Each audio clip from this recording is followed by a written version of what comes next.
and International Studies in Washington, D.C., which is home to many great podcasts. In this special episode, we are excited to feature the China Power podcast by the CSIS China Power Project. Podcast host Bonny Lin discusses the domestic politics and leadership decision-making in China with Czin. Thank you for listening.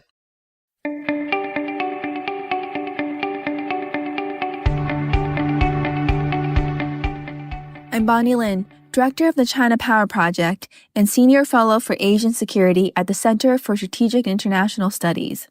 In this episode of the China Power Podcast, we're discussing leadership and domestic dynamics within China and how that influences Chinese foreign policy. What motivates Xi Jinping? And what do we know about his decision-making process? What does Xi view as the most pressing or challenging PRC domestic issues? And how do these domestic challenges shape or constrain his foreign policy decisions? Mr. Czin joins us to answer these questions and more.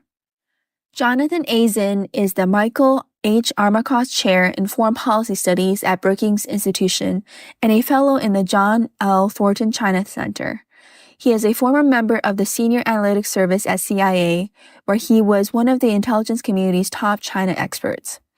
John led the IC's analysis of Chinese politics and policymaking, playing a central role in assessing and briefing senior policymakers on President Xi Jinping, his rise to power, and decision-making on an array of key issues and crises.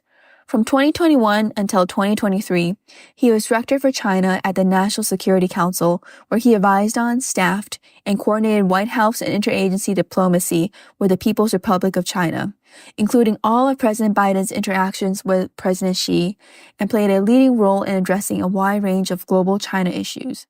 He also served as an advisor for Asia-Pacific Security Affairs in the Office of the Secretary of Defense and overseas at a CIA field station in Southeast Asia. He holds a master's in international relations from Yale University, graduated magna cum laude from Harvard College, and studied at Oxford University. He is proficient in Mandarin Chinese. John, it's so wonderful that you're now able to share your thoughts on China and Xi Jinping publicly. Being on this podcast very much reminds me of our time together at CSIS as interns almost 20 years ago. And it's really a treat for me to be able to host you publicly. I'd like to start our conversation by asking about leadership dynamics within China. You're one of the United States' top experts on leadership analysis. What is your view of the state of the field of studying Chinese politics, especially elite politics? Thanks, Bonnie, so much for that very generous introduction. And I have to say, this is the first podcast I'm doing since I left government and joined Brookings. And I'm just so glad that your show is the first one I'm doing because, we've been friends and colleagues for such a long time. So I'm really looking forward to doing this. So I feel like I should start by acknowledging the many scholars